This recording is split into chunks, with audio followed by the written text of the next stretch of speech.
Hey everybody, welcome to another episode of the House Dads podcast. If you're tuning in on YouTube and watching us, you'll recognize that I am alone here on the set.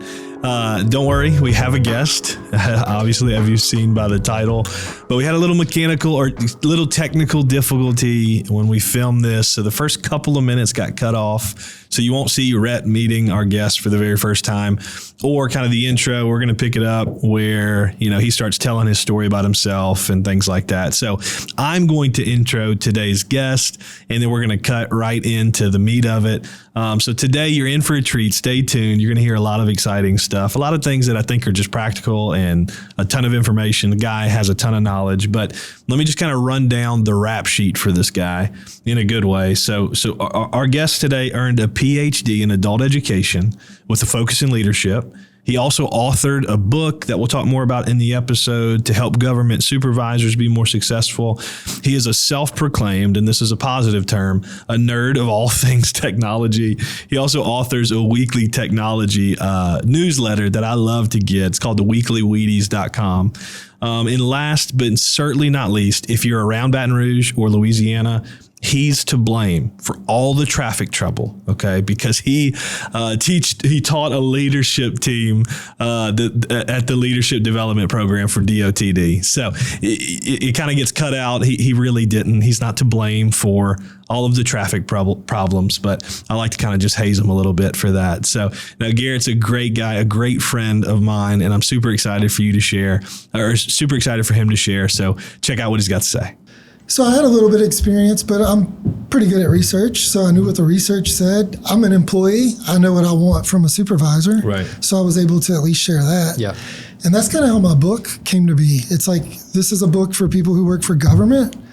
Here's how you can be a better supervisor, because technically speaking, the people who work for government agencies don't work there first and foremost because they get paid a lot of money. Right. And I know that raises a lot of eyebrows and some people don't agree. But just if you know anybody that works for a government, next time you talk to them, ask them a simple question. Can you do the same thing you're doing right here in private industry and make more money? 95% of them will say yes. Say yes, right. So then you ask, well, why are you still working where you work? Right. And the reasons they work there, and I say there, here, Right. for government. In the public sector. It's completely different than people who work for private industry or for themselves. Like Right. you got your own hours. Right. You set your own schedule. The sky's the limit and how much you can make. So y'all as realtors are kind of making what works for y'all and your family. And it's the opposite of what your book title is we do work here for the money. Well, no, No, but it is. There's a passion behind it. True case, but we don't do it as a nonprofit, and not that not that in the public sector either. And it doesn't mean everybody who doesn't work for public sector is money hungry. That's right. Yeah, that's right. Sure. It's just the argument I make is those types of people who work for the government require a different type of supervisor than people in the private industry. That's a good point. That makes sense. It's a big distinction. So if we get to talking about that a little more, I'll dive a little bit deeper. Yeah. But that's kind of where my book came from. I've always been a tech nerd.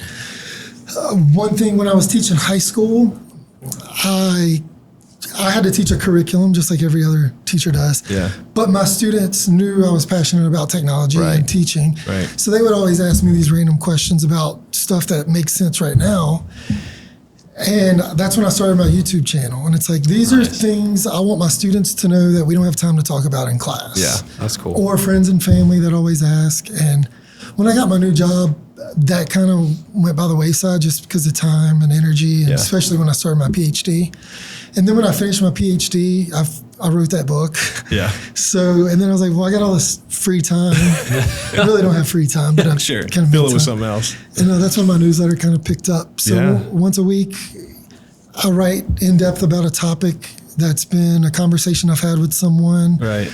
Or something that's been in the news or on YouTube that I've found that I just want to put my spin or perspective on. Yeah. Yeah. I think one thing I admire so much about you is I find myself doing this in the same way. And I think most people who are successful in any, just kind of in general, they have a passion to truly understand the things that they're involved with.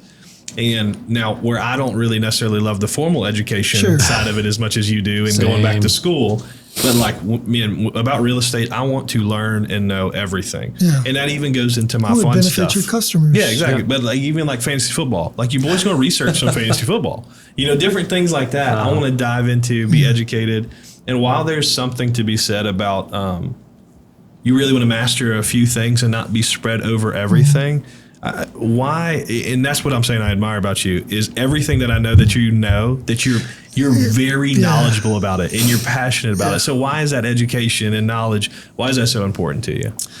I think it also goes back to our original Pastor Beatty. He's always said you need to have like this network of, I forget the term he uses, but like a board of trustees in your life. So if you need something, you have someone to go to. Yeah.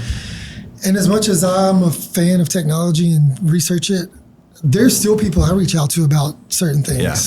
I mean, if we talk about AI, but I have people I reach out to about AI for some things. But I don't know. I just dive into it because I want to know. And the researcher inside of me, I can read and research, but I want to put my own spin on things too. And then as a teacher, if you can teach something to someone else, it forces you to actually learn it in a different way and a better way too. That's good. Yeah.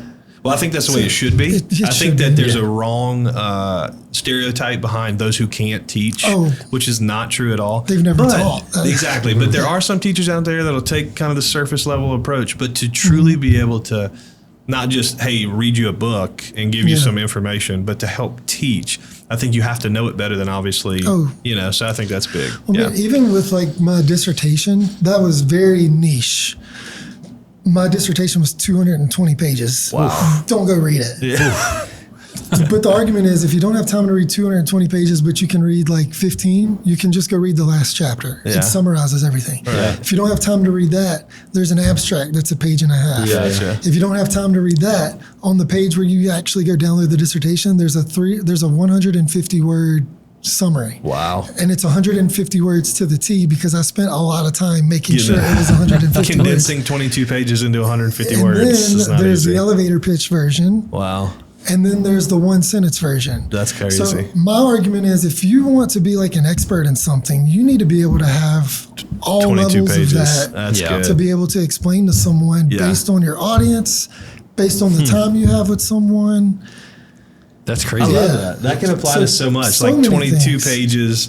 But then how can you do 222? Oh my gosh! Yeah. How much can you do in just a page? And then how can you condense it down to 150? Right. Nobody being able to deliver that information. Unless you are like niche. You don't need to read 95% of that. Right. Can you give us the one sentence? Yeah. The one sentence is I was working with highway safety engineers to figure out what are they not being taught that they need to be taught to be more effective at their job. Oh, nice. And that's literally what you're doing now. Is helping. Except I spent 2 years doing that. And that's what I do for my full-time job for other pieces and parts across. That's incredible, man. Wow. TD. That's crazy. Love it. It's awesome. I'm like Brandon. I'm not a scholar in the sense of I've heard a bit the other day. It was like, people say they're not good at test taking.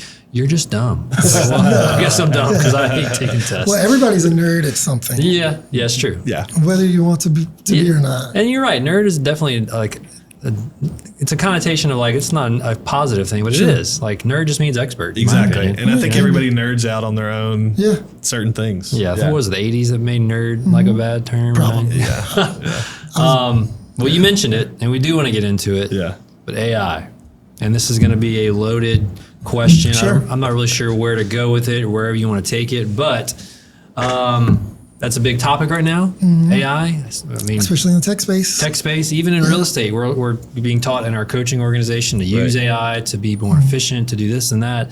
You hear in politics like, oh, it's just going to take our jobs. This and that. So there's just two different sides of the spectrum. But as a businessman, as a parent, what are your thoughts? I mean, obviously, I think I know your thoughts are, but give some pros and cons from an unbiased perspective of AI. Yeah, I'm glad you worded it that way. I do try to be very unbiased when I talk about things. I mean, we were just talking about Apple or Android, and we'll talk about that later too. But I'm for what works for you. And you mentioned this too, so I want to start with that. Like everybody says AI is going to take our job. we all have computers, right? Did computers take everybody's job?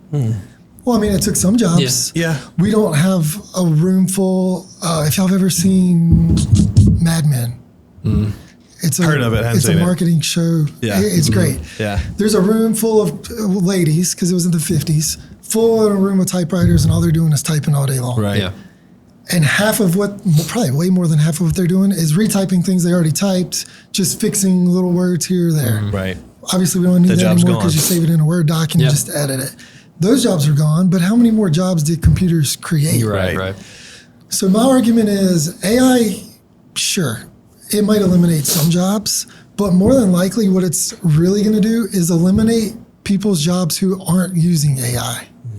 So if you don't use AI as a realtor, the realtor who is using AI is going to take your job. Yeah.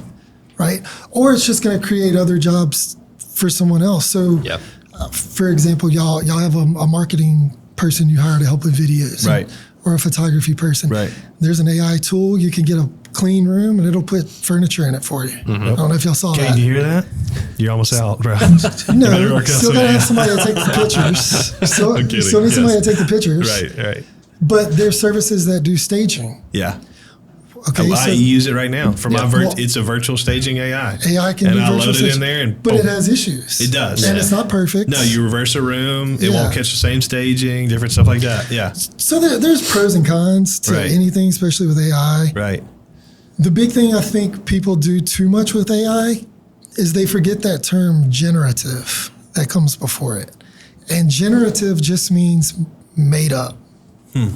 So everything like ChatGPT or Right. Google Bard or Microsoft Bing Chat, all they're doing is making up stuff that is based off of good sound research Right. and things that they've been fed. Yeah. But if they've been fed the one wrong thing, you might get something that It's just totally off. it's totally off. Yeah. Yeah. So AI is only going to be useful for professionals and experts who can actually look at what the results they're getting Right. and can verify that it's accurate Yeah. Got it. or good or Yeah. useful. Yeah. ChatGPT's been a game changer Yeah, for me. that's what we use Writing mainly. things, coming up with things. Yeah. But you're right that you can it's intuitive to a degree and you can kind of teach it and lead it through some certain things, but there's limitations. Yeah. I'm also like, obviously I'm a huge fan of technology. Right. I don't think technology is the answer for everything. Sure. I had somebody talking to me this morning about something, and I was talking to them about using a piece of software to edit stuff. And it was like, yeah, that'll work really well. But the more we got talking, it's like that would take some time. The quickest way is literally to print and just mark it up. mark it up. So sometimes hard copy works. Yeah. Sometimes electronic works. But more than that, I'm not a fan of stifling innovation. Yeah. Because of negative repercussions that can't be dealt with just with basic common sense. Right. Right. So it's Just like- out of the fear of Yeah. I see what you're saying. I mean, it's going to take our job. If it's going to take your job, you'll find another job, or you'll figure out how to use it to make your job better. Yeah. What do you Get with the times. Yeah. What do you think cons are of it? Well, like I said, people taking the negative, taking stuff just out of context, Got copy it. and paste without Right. verifying it. Yeah. Yeah. As a researcher, we have people that need to look at our papers before they get passed through Right. things. They need to be peer reviewed. I mean, Yeah. that's really common. I saw a paper that got approved. In the abstract, it said something to the effect of, as a AI bot, blah, blah, blah. Like they didn't even read kidding. to Yeah, edit to that edit part it out. out. Wow. And it's like, come on, like not just one person You gotta missed do this. some work. Yeah, so you gotta do That's some work. wild. But I'm sure it's happening all the time. I'm sure professors and things like that. That's But they've probably- got different things that they can run those through to kind of check it, huh? Yeah, maybe not. but it's another AI tool. Yeah. Run AI through AI. I actually That's wild. took a Yeah. piece of my book that was completed before 2020, which ChatGPT blew up at the end of 2020. Right. And it told me part of my paper was like AI created. And I'm like, it was not. Yeah. No. I have proof. Yeah. Like I know I wrote this. I'm not trying to trick anybody. Yeah. Yeah. So it gets it wrong. Sure. Sometimes that's probably some of the cons. Yeah. Being a former educator, especially high school, I hear a lot of teachers, they're like, it's hard to use AI in the classroom because you don't know if they used it, you don't know Yeah. if they can. Right. I mean, that's where we could get back to like good questioning and what are you actually asking. Yeah. The problem with that is you're putting a lot more effort or work back on the teacher because then they got to read a lot more. Yeah. It's hard to build like test questions, and For sure. teachers got a tough job as it is. Yeah, 100%. They don't need more work. I'm going to pitch this to you, and it sounds conspiracy theory, right? Yeah. But I want I to love see it. what your thoughts are. Okay. From what I've heard, OpenAI and the owner, Sam Altman, I just had to Google, I forgot his name. It's the same in the game. Yeah, Sam Altman. Yeah, Sam He was the Altman. OpenAI CEO. So apparently there was a committee at OpenAI Yeah. for people that would make sure AI is safe and security, and apparently that committee now has been disbanded. Now people are freaking out. Have you heard about that? Yeah. I mean, it's just like social media and all the algorithms. People can, all those stories you see about AI, ChatGPT said to do this.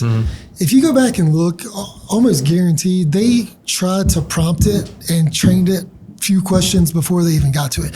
You can't just go into it and say, hey, well, I don't know what we can really talk about example, here. It's hard to give an example. I know what you mean. Like a funny, like meme-worthy answer. So I can just put something like that out. It can come up with memes. Like it understands what a meme is. Yeah. Right. I'm going to butcher his name. Is it the Rodriguez guy that does the blue dog? Oh, I know you're talking about. yeah. You see his artwork He's all from over. Louisiana. Yeah. Mm-hmm. So I went into one of the image generators and I was like, design a tiger. It was for work. You talk about business. You can use AI for business too. Sure. You just got to be careful because of privacy concerns. Yeah, yeah. We can't put in stuff to feed the AI that it could be used outside of government work. private. Yeah, for sure. But like just for fun, I was showing some coworkers one day because we do like lunch and learns on tech stuff. So I was like, let me show y'all what AI can do.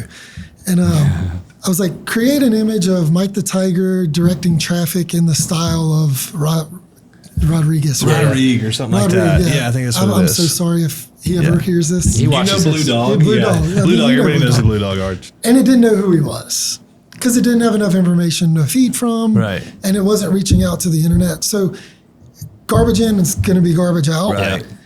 Which also means good prompts in is going to give you good prompts out. Right. I like to explain AI as like a Venn diagram. Yeah. And there are thousands of these Venn diagrams. Yeah. And you're trying to get this one piece where you throw a dart and it lands exactly where you want.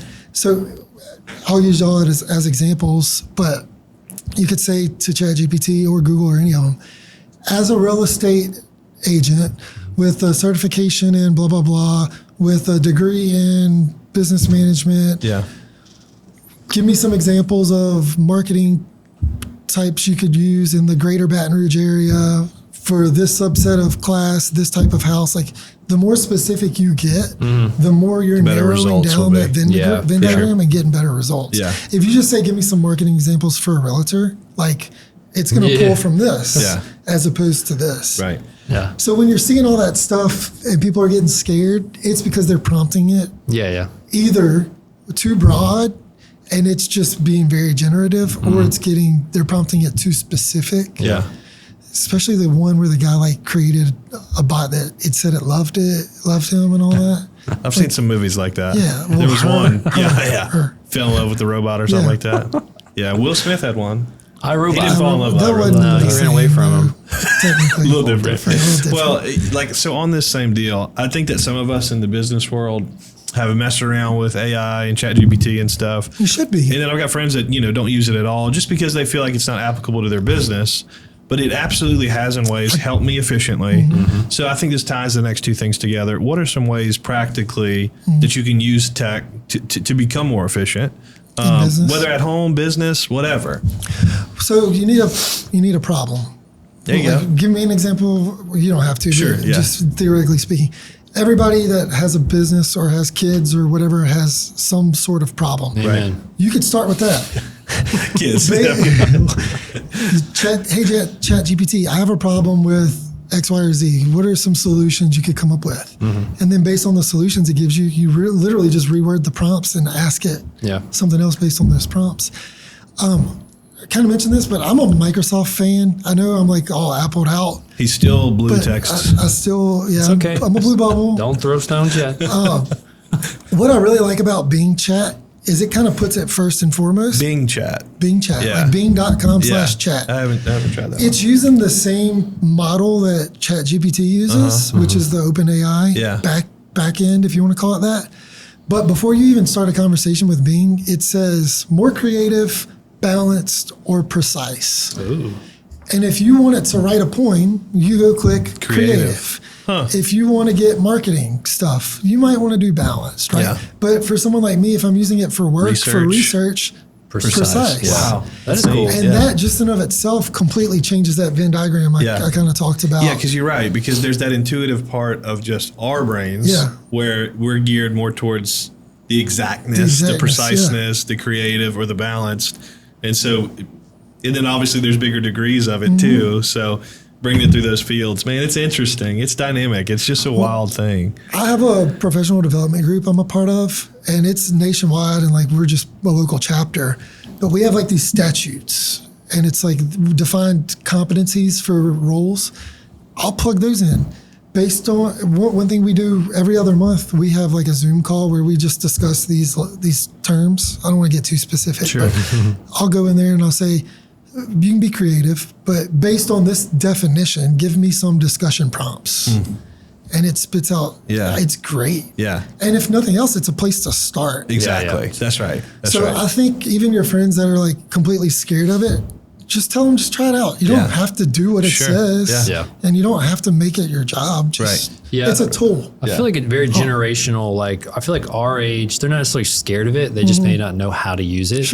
I think the older generation is probably scared of it. But learning how to use it, it's not Google. It's not it's something to help you do more things. Yeah, I mean, I got a couple posts in my newsletter. Okay, there you go. Subscribe to it. Yeah, we'll plug that. We'll make sure put it in the links. when we post. We need to put that in the links. There's a couple. It's really good stuff. Yeah, that's good. Bing is what I used. The image creator is what I've used, like to do the little social media. But it's the same thing as Dolly, which is the ChatGPT version. That's why I use that. Well, Dolly was free too. It's not now, right? It still is. Is it? It's, I think you get 10 or 15 generations. Oh, that's what you get a certain amount of things. But in there, what's the next step? Like, in there now a video AI? Like you can do Sora, yeah. It's not available for public use yet. Right. There's a website, literally, I'd have to find it, but it lists every AI tool there is. Really? If you don't think there's one for your niche job, there's something. It is there. Yeah. Yes. But there's already video ones. They're just not good. Yeah. I've seen examples of when they were safe. Sorry. We're good for now. We're good for now. I'm kidding. But I mean, even the ones that are good, if you even want to say they're good, it's not going to give you exactly what you want. Correct. For a certain that's right. niche. That's right. Like, it's good for concepts, maybe storyboarding. That it's type a tool. Of thing. It's a tool. It's a tool. It's always about how you use it. So if you can think of AI from now on, like it's just a tool to get me from point A to point B. Yeah. Or a place to start to brainstorm. Like, I love it. Yeah. Well, that's awesome. I think we talked just on AI and ChatGPT for a while, but even more so, what are some other ways, like practically just efficiency in home life or things like that you find that technology helps with? Man, you know? I know it's a very general question. No, that's smart light bulbs. Recently, actually, believe it or not, I've done a lot of research on to-do apps. Okay. Which is all way out there. Do you talk about like to-dos on your phone? Yeah. So my to-dos are loaded. Like that's my whole productivity. And if you don't act on them, it's useless. Right. Correct. But it's like, where's the line between, and I'm actually writing a post about this now. Where's the line between a niche app that does exactly what I want, the way I want, versus an app that does everything and I'm just making this one work for me because everything's kind of all in one. Yeah. So think about like CRMs or something, right? So for a to-do app, I want to be able to input a to-do wherever I am, whenever I am, as quick as I can. Yes, right. Cool. There's a couple of apps that do that very well. Right. But they don't really do calendar integration well. Sure. Or once you click into the note, you can't put a lot of content with it. So it's like, where's the line between what I want versus what's available versus what works with the rest of my workflow? Right. And I'm a big fan. Dude, there's that saying, there's an app for everything. There is an app for everything. But I'm a fan of do what works for you and what you're actually going to implement. Yeah, for sure. Right. If the Reminders app or the Google To Do app works for you because it's built in and it just functions well, use it. Yeah. Because if you don't use it, then it's not efficient. It's not efficient. Yeah, you can't just be efficiency for efficiency's sake. It can't be sake. efficiency for efficiency's sake. Yeah, it's got to be something. And I try not to do that. My wife might. If we had Kaylin on here, she might say something different. Well, I have a work wife, and then I have my real life wife. And between the two of them, they have downloaded so many apps for me to help test stuff out. Yeah. Like I'll go to Kaylin like for shopping and grocery lists. Like, hey, download this app. Let's try it out for a while. Right? And then at work, it's like, hey, we're doing this project over here. We really need to figure this out. Download this app and test it out with me. Yeah. And both of them are like fed up. I'm sure. Not in a mean way, but That's funny. it's like a running joke at work. I'll call and she's like, what app you need me to download? Yeah. I sent Brandy it's like a family calendar, like electronic family calendar where you can like put in your calendar and like syncs your phone and stuff. And I was like, when our kids are older, we're definitely gonna get this. Right now, it would just be like iPad touching and stuff, but they're pretty cool. Yeah, that's neat. As far as like efficiency, I'm also a fan of automations. Sure. Physically or electronically, you can automate just about anything. Have y'all heard of Zapier? I haven't. Zapier, or there's a service called IFTTT, if this, then that. It's basically like, if this happens, then do this. I like it. If an email comes, I'm just using y'all as an example so you can relate. Yeah. If an email comes in from an email I've never heard of, add it to my CRM. Yeah. Use the message, put the message there if there's a phone number, if we talked about anything. Like, you can automate tons of stuff with email alone. That's neat. Phone calls, text messages. I mean, the list goes on. Physically, I was telling Brandon one of my favorite automations at home. It does. Be careful with whoever people are listening. I don't want to alert something. No, but like Alexa or Google, or Siri, any of those three everybody's words. phone's popping up right now. Hey, I can help you. She's good. But like at night when we get in bed to go to sleep, hey Alexa, good night. That simple command sets that if these things aren't done, it does it for me. It sets the air at 68 degrees if it's in the summer. If it's in the winter, it's on heat. Yeah. If the garage is open, it closes it. If the bedroom light is on, turns it off. The fan turns on. The bathroom light turns off. Awesome. That's my nighttime routine, man. Dude, I'm telling you. You don't do any of it. Alexa will do it for you. It plays rain sounds. Heck yeah. So, because we sleep with rain sounds. Yeah. I'm trying to think what else it does. And if the Apple TV is on, it turns it off. That's cool. So, like, one command does everything. Yeah. It's our routine. I'll get in bed and Mary's like, did you lock your front door? Yes. Did you lock the side door? Yes. And she lists all those things basically. List them all. And if we had that, she still wouldn't trust it. She would go check. You need to go check, I felt like I went next level this year because I turned, the worst thing is trying to reach behind the Christmas tree to plug in the lights. Oh, smart. Dude, I got a smart During switch. Christmas, we got one of those. Oh, nice. I'm next level now. I know that's elementary, but I have that. So. No, during Christmas time, I have 2 smart outlets. The outlet on the Christmas tree. When we say night-night, the tree cuts off. Yep. That's awesome. So anything you can think like that. Yeah. And to your point, if the rain sounds start playing, that tells me everything else worked because it's the last thing on the list. There you go. So smart. So if you put them in order the right way, yeah, it because verifies if something what you're doesn't saying. happen in it, it won't get to that Well, point. I mean, obviously we can see the fan turn on, we see the lights turn off. Yeah. But just You can trust that the garage is closed. every morning at 6:30, if the forecast doesn't call for 50% more or rain, my plants get watered out front. There you go. There's your sprinklers, dude. Smart sprinklers, right? That's cool, man. Dude, That's So- cool. incredible. Yeah. I priced out sprinklers the other day. I'm just going to wait. Going back to like the electronic. $15 one from Home Depot. No, the one I got. think you automate those. I think it was like $40 on Amazon, maybe. You can automate it? The sprinkler? Yeah. Yeah. That's what I'm saying. Get with it, man. Anyway. Yeah, sorry. What I like to subject. tell people with workflows, if you're doing something in any program, generally speaking, there's some oddballs out there, but if you have to do a certain action and it's literally the same exact action and you do it, say, more than 3 times a day or a week, chances are it can be automated. Yeah. Yep. Yeah, I'm sure there's things in my week that if I looked at it, I could absolutely automate. And just, even if it saves you 15, 20 minutes a day, Well, it just... I don't always look at it as time saved as much as I look at it as accurate information. Yeah. Especially if you're transcribing something, or if you're taking a number from here and inputting it here, did you put in the right number? Error. Yeah, it eliminates error. Yeah. Input error. Well, you'd appreciate this. You would too. And you may even know about it. Talking about CRMs and automation and stuff. We just bought a program to be integrated into our CRM.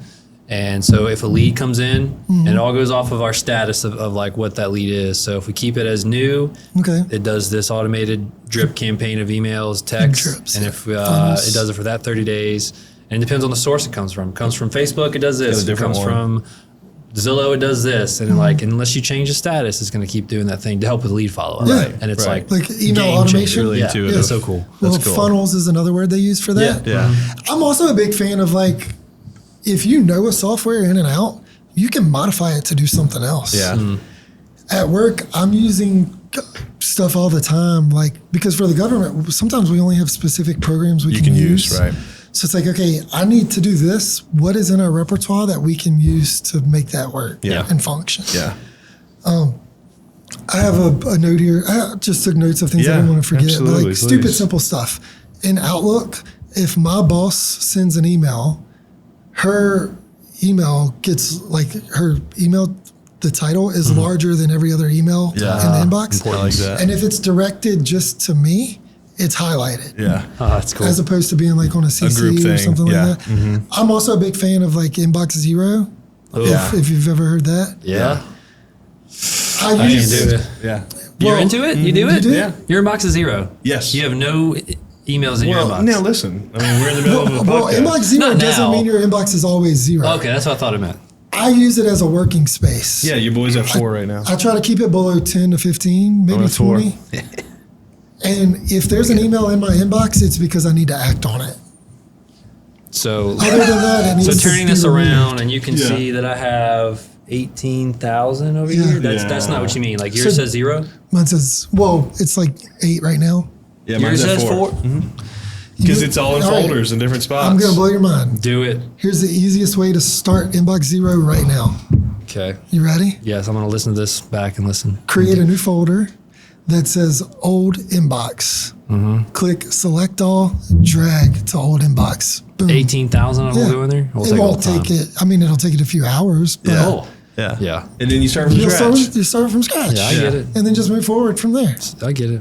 I mean, We need to have a separate counseling meeting for Red to get him to on the zero same inbox. lines of like email, again, we're talking about efficiency. Yeah. You got 18,000, no offense, right? But yeah, none it's a taken. whole lot easier to be more efficient with 4 than 18,000. Yeah. And I just don't It's delete a brain lot of bog. the old ones unless they say you're running out of storage, and I'll go back to the Well, you don't oldest even have to ones and delete delete them. them. You can save them all. Just get them out your inbox. Yeah. Yeah, I know what you mean now. Yeah. Okay. Yeah. Put it in And a it's the folder. same thing with your desktop. Use your downloads or your desktop as a working space. Don't use it as storage. Yeah. Your documents folder is for storage. Yeah. Yeah. So I see people with like hundreds of files on their desktop. You and would it's like, hate my Bro, wife's I hate, desktop. when I pull up my wife's desktop, no, not the desktop, the bookmark tab or whatever it is at the top, and it's like 25 different things open. I'm That's a like, little, tabs. oh yeah, tabs. I'm like, no, I can't do it. Anyway, continue. Well, from the technology side, having that many emails can technically make your email slower to respond. Oh. On your computer side, having that many files That's on where you your getting all the business. Stealing all my the business. emails. having all those files on your desktop can slow your computer down. Yeah. Because your computer isn't designed to function with files on your desktop. That's what the documents folders are. You're giving me my Now, homework. I know that. Now, granted, newer computers are a lot better than older ones. Right. But the software, like the programming of Windows or Mac, it's built Yeah. to function in a hierarchy structure. Yeah. So the more you keep things filed in folders, Yeah. it works better. Well, at least they're all read. It's not like 18,000 unread emails. Yeah, you know? yeah, I've mean, got some people like that. I I'm know. trying to find the fair. positives. So you're attacking me. Rich, you're okay. What's next? You're still doing pretty. Just imagine how successful you would even more be. What are you leaving on the table, Red? Well, what was it a couple episodes ago? Y'all had Hayden on here talking about his home screen. Yes. Yeah. Perfect example, right? Yeah. Same thing. Avid You see listener. my home screen? It is not blank, Yeah. but that works for him. Right. Yeah. So you got to find what works for works, This works for me. Yeah. Can y'all? Maybe y'all can just shut Works up and get okay. off my back. I love it. That's good. That's awesome. That's good. Man. So kind of transferring, not what I'm looking for. Yeah, Trying to transition a little bit. The book you've written. Yeah. And you've got the PhD. It's a focus on leadership. So not necessarily talking about the book, but leadership in general. Like Sure. a lot of people that listen to us are in the leadership realm. They're bosses, they're entrepreneurs, or they're just leaders of their family, right? So Yeah. what do you feel like? Did I cut you off? No. Okay. What do you feel like is some leadership points or tips, or just like 3 or so things that you feel like are valuable for the people to know and for the audience? Yeah. Before I get to that, I did want to cover something else. Yeah. So I told Brandon recently and at other time in y'all's podcast history, when y'all were talking about leadership, like y'all were pretty much dead on with what research is saying. Appreciate that. The ChatGPT that wrote it. Yeah. One of the things y'all did about emotional intelligence, and y'all were talking about, was it the 2.0 or y'all did the 1.0 model? No, I think it was 2.0. It might have been 2.0. Yeah, because it was recent. What's his name wrote that book? But Daniel yeah, Goleman is the one I'm referring to. Yeah. I don't know if that's quite the one y'all were talking. It might have been. I think so. But if you go search emotional intelligence, there's thousands. Tons. Yeah. So, you can, again, I like the statement, eat the meat and spit out the bones. Yes. Yeah. So find what works for you. Y'all familiar with like the MBTI test? I've heard of it. ENTJ and you get all these letters. That's my space. Okay. But I'm not really a fan of that. Okay. It's cool if it works for people. I've seen businesses that have implemented that, and it's great. Yeah. It's for me, it's just a little too much because there's like 16 different things. Yeah. There's some that are like 3 or 4, and I'm a fan of those. Yeah. Even we talk movies, Inside Out. I'm hoping you've seen I that. haven't seen the second one yet, but That was research that told them the 5 emotions. Those are like the 5 major emotions. Wow. Yeah. So Disney does their research on stuff. Yeah. And there's obviously thousands of emotions you can have, but they picked the top 5. And there's a reason they did, because the research kind of based on that. Yeah, that's wild. So my book is actually a blog post I started years ago when I was teaching high school. Yeah. And I never finished it. And I never finished it because it never got to the point where I was like, this is a complete blog post. I always had something I wanted to add to it. Yeah. And at my current job, we read the book as a group and did like a book study. It's called The Culture Code by Daniel Cole. Awesome book. Yeah. Y'all should check that out. It's regardless of your genre of work. Yeah. Culture is important. Culture is important, and it's helpful. And I read that book and I'm like, man, this is not a textbook. This is something, it's like a conversation. Right. And that's typically how I write. Yeah. Like if you read something I wrote, you're like, Garrett wrote that. Yeah. And all my blog posts every week, It's conversational. and there are tons of grammar issues because I don't really get anybody to check them. Yeah. we don't care. And I kind of don't care because it proves that it's me that's writing it Yeah, for sure. too. And it's like, look, I tell my mom all the time, forgive me, I'm not an English major. Yeah. I didn't teach English. I think it actually adds to some authenticity a little bit, like you said. My Like, boss and my mom and Kaylin would probably be like, disagree. yeah, like, you need to fix that. Yeah. And I try to fix typos when I can, but Egregious I don't stuff. worry about that. Yeah. You could just say, at least I don't have 18,000 emails in my box like Red. There you go. Yeah. Golly. Yeah. I wouldn't do that. But no, I just got to a point I was like, this is something I could turn into a book. Yeah. And I'm not going to write more just to make it a book. Right. I've had a couple of people tell me now they've read it in 3.5, 4 hours. So it's not a short huge, read. It's Yeah. a short read. Yeah. It's an easy read. Yeah. There's a ton of practical advice, I think so anyway, Yeah. that make it have some level of rereadability. Yeah. Where you want to go back and be like, oh, I want to try to do that's this. Yeah. Because it was literally word vomit. Yeah. These are things you can do. And I turned it into a book. And somebody was like, well, what's your next book? I was like, when I wrote this was the only book I'm ever going to write. Yeah. Yeah. So it also kind of includes some stuff that's more personal that probably don't really fit with the rest of the book. But I wrote it in such a niche target audience that I wanted to give my backstory on why I'm the person to write this and why this book is for the people like me. That's right. Yeah. But that said, I'm also a fan of, have you ever heard of the app Blinkist or Headway? There's Headway, I heard. There's tons of them where people read books and summarize them in like 15 minutes. Oh, cool. Yeah. I have like 4 or 5 apps on my phone just for that. Yeah. Nice. I don't read a lot. I do audiobooks. Yeah. And what I really like to do is use those apps and figure out what books I do like. Yeah. And then go read the book or listen to the book. Right. That's cool. I don't just say like, oh, I'm going to go read that book because it sounds cool. I don't have time. Yeah. Yeah. I hate to say that. Sure. When I was doing my dissertation, I had stacks of papers like this high that I had to read. Yeah. I'm kind of Burnt out on that one. Would be too. So, So- is your book like too niche to where a couple of those leadership No. like principles are not okay? the reason I wrote it so niche is because here's my argument. If you read my book, I want you to say that doesn't work for me, and I can say, cool, I didn't write for you, I wrote for government. Or I want you to be able to say, hey, look, that works for me too. I just need to do this instead. Yeah. There's definitely one chapter that is strictly for government. Yeah. Yeah. Right. That a lot of people might not get as much out of. Yeah. But here's what I'm going to do, and that's why I was bringing up those apps. I will literally tell you the 3 things that are like the core of the book. Yeah. I don't care, because if somebody wants to read it, they're going to read it. Sure. Yeah. I'm not retiring off of this book. I wrote it more least as not a yet. passion. It's cost me more money to publish it than I'll That's how probably ever most of make the it. probably goes. So what I argued is there's more than this, but I argued Writing for a book 3 sounds like producing a podcast. I'm sorry, Coach John. No, it's yeah. I'm sorry, continue. I argue that there's 3 major qualities every supervisor needs, Yeah. at least in the government. You can take it and move it to private. Yeah. Mm-hmm. So the first one is communication. You have to be open. Yeah. People have to trust you. Yeah. Flexibility. What can I do legally, morally, ethically? And then don't be a micromanager. Yep.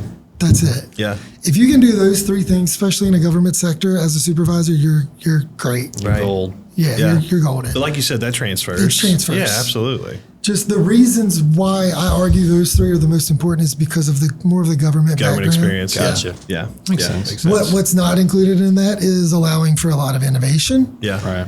I mean, obviously, allow for innovation as much as you can within those parameters, but in the government world, we don't have the ability to allow people to build this really cool bridge because it looks cool, Right. and then it not work. Yeah. Right. And fall because sure. that costs money. That's got a huge safety factor. Yeah. Like we don't really do R&D to that extent. I say that I work for a group that does strictly research on like better ways to do bridges and roads, but it's all academic focused for the most part. We're not spending millions and millions of dollars to build this in real life to figure Right. out it doesn't work. Right. Right. 100%. Yeah. So, Yeah. I mean, that's it in a nutshell. That's awesome. Yeah. That does translate And well. it translates. For sure. Absolutely. So if it translates, you should go check it. Yeah. If you want I to check the agree. book out. If Yeah. you want to borrow my copy Go and buy like you it. don't want to buy Yeah. it, you're not going to hurt my feelings. Y'all go buy that sucker. Yeah, we'll link that too with the weekly sure. Wheaties. Yeah. How do you buy that though? It's on Amazon. Amazon, cool. And there's an ebook version Yeah. or a physical copy. Nice. Yeah, sweet. Well, so you do lead, obviously, in your professional life. You are teaching on leadership, and I think sometimes the perception is, if they're teaching it, they got it all together in every area of their life, right? So, and maybe you do, but if I know you have kids, and we are always trying to be challenged by kids and families. But what are some challenges you feel like you have in the leadership setting at home with Oh, in kiddos? leadership. And, I was going to go technology. You can do both. yeah, either. okay. Let's go technology for a second. Because Yeah. just this week, having an issue with screen time. Yeah. Yeah. We all do, man, for sure. And I know there's research out there about kids and electronics and especially social media. And Yeah. like Mark Yeah. Zuckerberg doesn't let his kids have tablets or whatever. Cool. I don't believe that. I don't agree with that. My opinion is technology is going to be a part of our life for the foreseeable future. For sure. And if your kid gets to junior high or high school and doesn't know what a keyboard is and can't type or text or can't express themselves, or video games, like you can learn a lot from video games. Minecraft is, by an example, you know how much kids can learn just from Minecraft? Sure. Yeah. At any age. Yeah. I got a 6-year-old that he can do some pretty cool stuff On in Minecraft. Minecraft. Yeah. He's learning codes. Right. He's learning commands. He's learning about different kind of rock. I mean, like I'm not a geologist, Sure. but Yeah. like Yeah. he understands sand is soft and pliable. I mean, that obviously you do that in the real world, but like trees take time to grow. Right. Animals take time to grow. You have to feed animals or they die. Yeah. Right. Stupid, simple stuff Yeah. like that you can learn from Minecraft. For sure. And that's just one example. Yeah. So I am definitely a fan of letting my kids play games and be a kid. He doesn't have social media yet. They might not until they're 13 or It's kind of a different ballgame. Yeah. social media is tough. Yeah. There's some good social media apps too, just for kids that are very limited on what they can do too. Right. So that's an avenue, but completely keeping kids away from technology is not something I'm a part of. Yeah. Yeah. Yeah. So we try to limit screen time as a whole to maybe, 2-3 hours a day. Right. And we try to share in that. And it's tough because they don't understand like work versus play Right. on Yeah. the screen. Right. So like just the other day I was on my laptop and I'm like, your screen time is done for the day, dude. Let's go do something else. Well, you're on your laptop. I'm like, Daddy's working. Yeah. Yeah. That's hard because you And have it's to model hard. it. Yeah, right? because I try to model it. We both do. Yeah. And we both have like our screen time. And Yeah. so it's tough. Yeah. It's tough. But I think it's I'm not- important, I and don't know you know all the the answers. distinction of, and I think this goes into leadership and technology at home.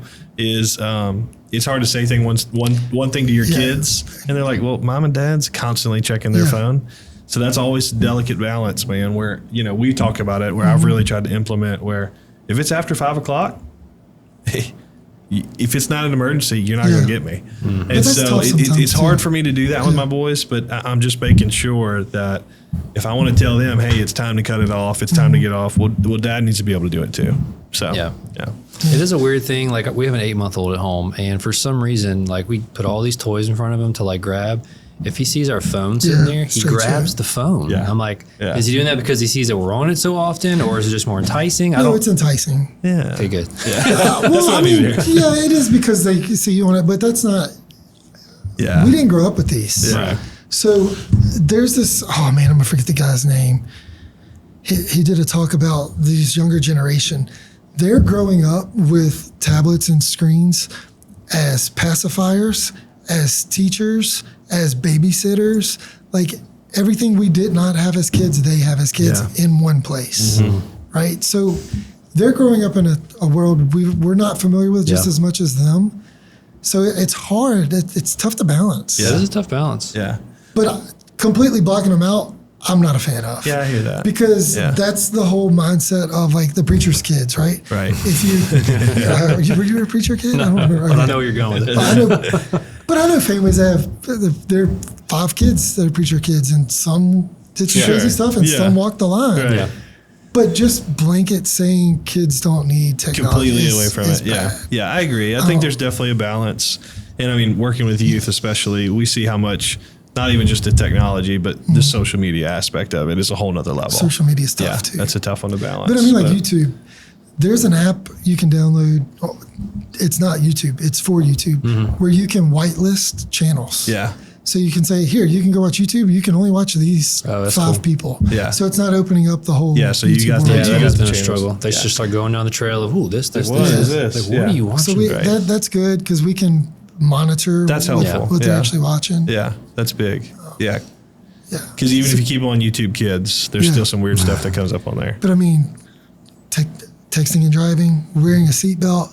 We kind of have this game we play with, like, who's the first person that can take their seatbelt off once we're in the driveway. Yeah. And it's fun, Yeah. but it makes sure he knows to keep his seatbelt on Yeah. when we're not in the driveway, too. Yeah. Yeah. So it's a game for him. love it. Him not even realizing, oh, I got to keep my seatbelt on That's cool. all the time. So Yeah. sometimes you can play tricks with kids. Yeah, that's too. good. There's been days when like I get home and Kaylin was off that day, so they were watching like a kids show. Yeah. And she'll be like, all right, Daddy's home. It's time for him to get to pick what to watch, solely just to get them to stop watching what they're watching. Yeah. And I'll just put on like golf or something Yeah. to where the TV's on, but we're not Just in watching. the it. background. Yeah. Disengage. Yeah. So it kind of pushes Yes. them away a little bit. from it. No Yeah. offense to the golfers who No, like I'm a golfer. But you're just not sitting there I like- just yeah. watching every shot usually. Or the kids aren't. But, I mean, you're using it as a tool to kind of sure. steer it in different makes directions. sense. Yeah, that's a good point. Man, I think there's a lot of just good stuff and just even that practical conversation. And it's something that all of us dads and people who have families and stuff, we struggle with it. Yeah. You know? And like I said, there's no perfect answer. I wish Nope. I could sit here and tell you. No, yeah. I mean, Apple has the screen time app on your phone. yeah. If you don't do anything with it, Yeah. it's useless. Right. Or you blow through it when it hits you with Or the you blow- reminder. yeah. Yeah. You know, I don't it is even have what it mine is. turned on. Yeah. Yeah. So Yeah. Well, transition a little bit. You know, I was telling Rhett before we got here, you're doing, not that we're going to make any financial disclaimers or things like that here, but like you're passionate about budgeting and finances and things like that. More and so my wife. Okay, yeah, she is. But like you're using that and you're teaching that to other people here in the church, and like even with technology and we talked about apologetics earlier, the things that you're passionate about and knowledgeable about. I can tell that about you, that you always want to turn it around and teach it. Why do you feel like that's so important, the teaching side of it, not just keeping it for yourself? I mean, I guess you could say it's the teaching, but it's almost like I got this in me and I want you to know because I think you'll benefit from it. Yeah. Typically, I mean, if you scroll through my text, there's certain people we only talk about certain topics on. Yeah. And it's like, I think this would be useful for you. And I don't know. Yeah. I just like helping other people. Well, I have tons of people that reach out to me. Man, we have this joke in our family. My grandmother was a teacher and my grandfather was a policeman. And my mom always said, like, when y'all grow up, talking to me and my brother, she's like, you do whatever you want. Don't be a teacher and don't be a policeman. And guess what happened? He's a police. He's a police officer. I became a teacher. And it's just this, like, I guess it's in our genes. Yeah. If you knew my brother, you're like, oh, can you be a police? He was great at it. Yeah. He's not doing it anymore. Yeah. But he is the perfect person. I wish kind of he still was because that's the kind of person I want. Yeah. To be a police officer. Yeah. And when I was teaching, I just enjoyed it so much. I saw teachers struggle with stuff. And I'm like, man, I'm going to teach you how to do it because I want you to be a better teacher. Yeah. Don't get me wrong. I loved teaching high school. I still keep up with a ton of my former students. Actually, a couple of my former students are actually very good friends of mine. Yeah. Well, one of them is probably top 5, 10 of one of my best friends. Yeah, that's awesome. Yeah. And he was one of the students who enjoyed learning. He also enjoys teaching other people too. Right. So I think it's just my nature to want to share what right or wrong. Yeah. This is what I read. This is what I researched. Yeah. This is what works for me. Yeah. I think it'll work for you. You should check it out. It's awesome, man. I bug a lot of people too. Probably have people that are like sending a text from me like, Garrett, leave me alone. That's okay. No, man. But I bug you all the time. And Caden, like, hey, y'all should check this out. Yeah, no, but see, I think the core that I'm picking out of there is that it truly is, though, you're helping and serving people. Yeah. It's like, I'm not just going to get this information and retain it and keep it for myself. I think that this could be valuable for you. So here it is. Like, several weeks ago, probably months ago now, watching this podcast, you're like, man, I think maybe, have you thought about putting the guest here and stuff like that? Dude, I love it because we came here the next time we shot. And I'm like, let's think about where we do these different things. So no, man, I think it comes from a place of just want to help. Yeah. I love it. And I've taken a lot of stuff. Yeah. And going deeper on that, I mean, obviously you said you have it in you and you want people to know. So, and I can tell just by this conversation, you're a passionate person, but where do you feel like that passion comes from? Oh man. Maybe even the spiritual side of things. I know this to be true. I want to share it with anybody who's willing to listen. It's good. Kind of thing. Yeah.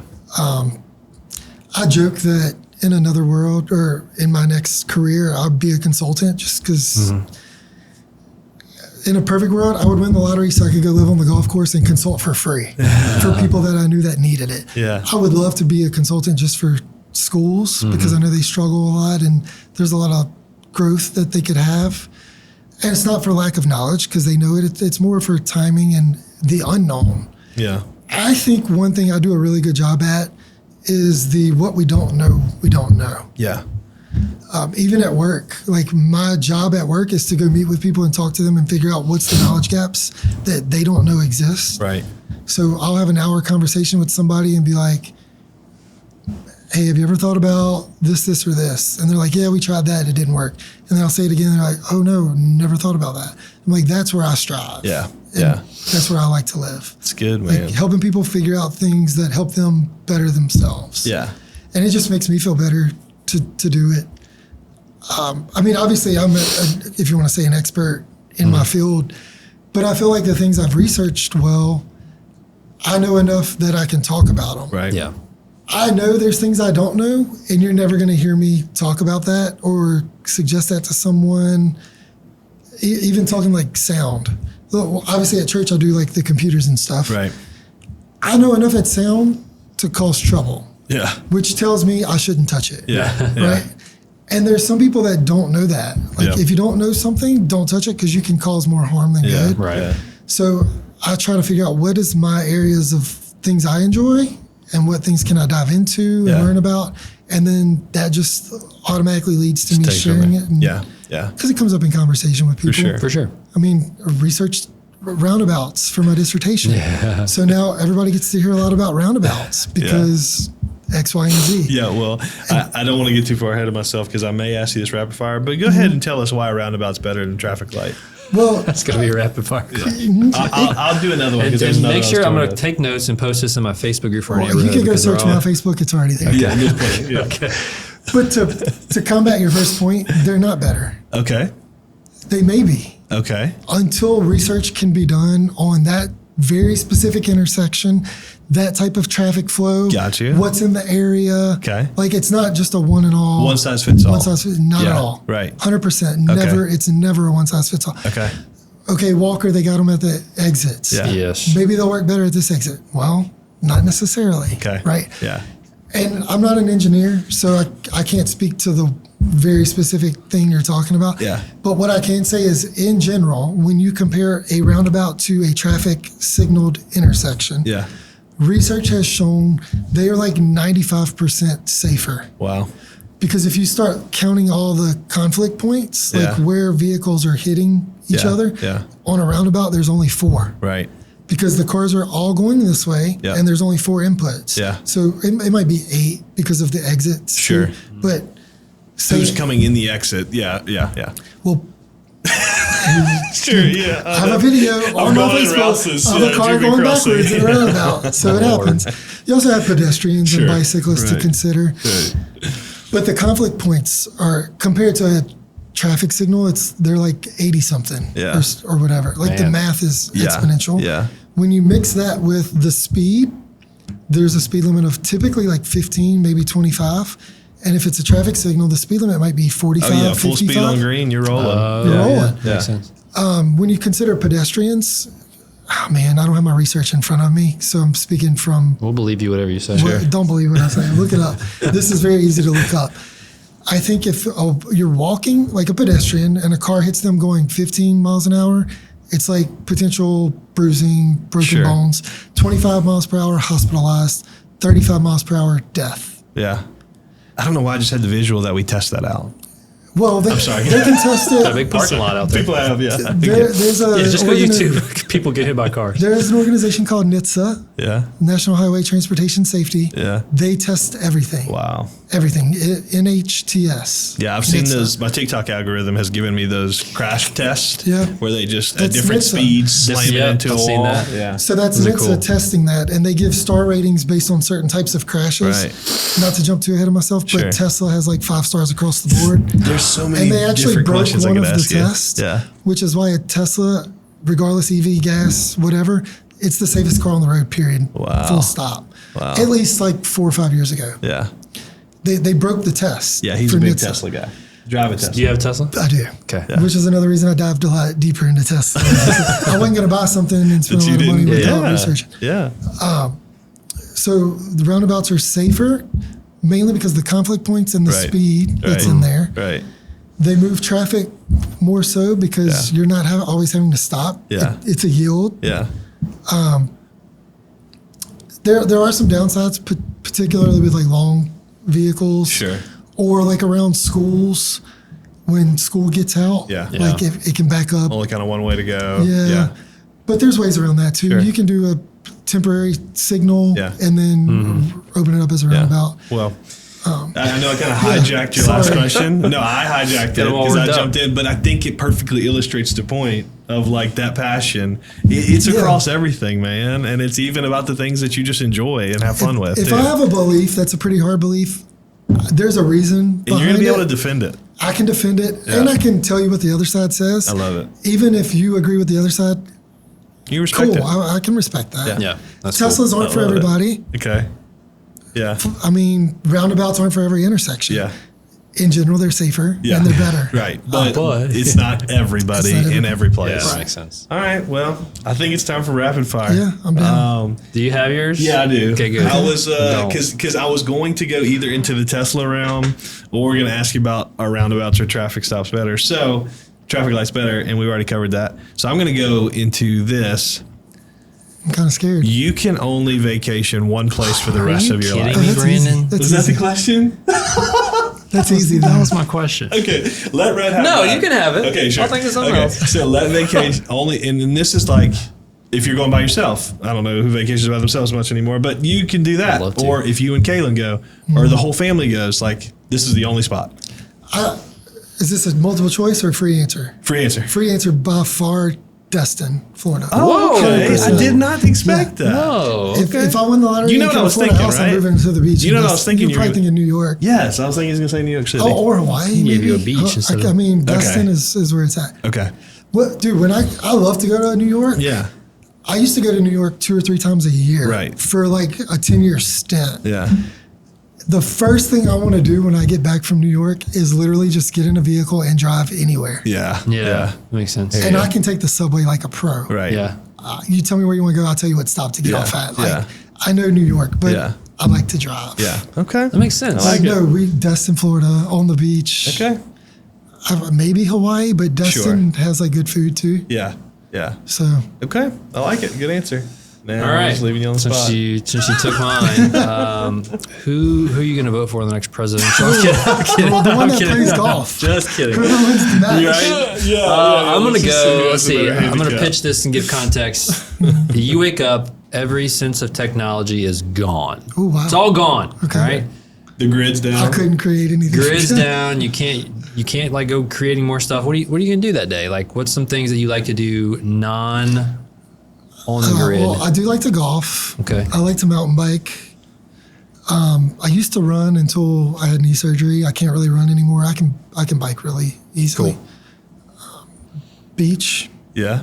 Yeah. Golf, beach. Golf, beach, and mountain bike. man. You That's and where it's Brandon at. need to go mountain biking them because And Nick. he gets to go with Nick now. Yeah. Nick went the other day, and I said, Did "Bro, that where's my post invite?" ever? yeah. You got to do it. Yeah, you got to do Oh, it. I'm down. There's I'm down. some controversy about what was actually required, but I'm not a chicken. I'll do it.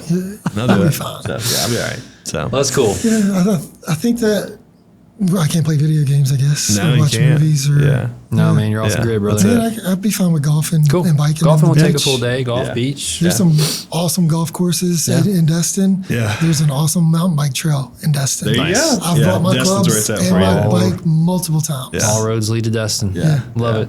This is great, man. Yeah, this was awesome. Really As you can appreciate see, listeners, there's so many different avenues that we could have gone down, and I like the ones that we did go down. Sure. But it was really good, man. I appreciate that. One Yeah, of my thank goals you for is having to always be the dumbest person in the room. Well, I've achieved I don't it. No, I'm kidding. I'll make you feel better. You are always the smartest person in the room about something, and you're Yeah. always the dumbest person in the room. about That's true. something. Well, That's a nice little If nugget to people leave just, everybody if with. people just knew that, yeah. we'd be all better. That's That's pretty awesome. good, man. I like But that. yes, thank you so much for coming, man. We appreciate diving into some things. Buy his book. Yep. We'd love for you to do that. He would love for you to do that. Sign up for the newsletter. Yeah, Yeah, Weekly sign up for the Wheaties. newsletter, weeklywheaties.com. We'll link that somewhere for you too. Pretty easy to remember. Yeah. Yeah, go give him a follow. Give us a follow. Give us a subscribe. And literally all of those posts I've made come from conversations I've had about people asking me something in the Yep. tech space, something I've read, a YouTube video I watched. Like if y'all or whoever's listening have like tech questions they want answered, Love it. let me know. So we know they're all relevant because people have asked you this question. 100%. Love Yeah, it. that's cool. Sweet. The last two were like, what's the difference in all the different Teslas, and why should I even care about Tesla? Yeah. There you go. Yeah. Some of them are personal passions, I guess, things Yeah. that Yeah. I've been researching. Yeah. I did one about to-dos, apps, and Yeah. actually I got another one coming out similar to that just because that's what I'm diving into right now. Love it. Sweet. Love it. That's sweet. It's all been researched, and it is also all like word vomit. Yeah. I do all of those as best I can in like one sitting or a couple Right. sittings. There's a little bit of research, but I don't write something and then wait a week and then Yeah. write more. Yeah. Well, you need to link the House Dads episode on. Yeah. Well, I think I did once. already on one of them. Oh, Nice. Sweet. That's what I'm talking about. Probably the YouTube. We got thousands of- If I didn't, I will. Yeah, for sure. Take it back now. Well, I did a podcast. You know what it was? I did a podcast episode about podcast apps. There you go. Okay. And in there, I put my favorite podcast. And I think I did that before y'all were even a podcast. It's okay. To be fair, House Dads was not in my Spotify Wrapped of top 5. Yeah. What? It's pretty embarrassing. You know, Well, he I watch doesn't on know us. YouTube. This year, there though, you go. it'll be different. Appreciate this that. year. Cool. But yeah, man, thank you so much. Weeklyladies.com. Go buy the book. Yeah. Man, we appreciate the time you spent with us. Subscribe, and we'll see you next time. See ya.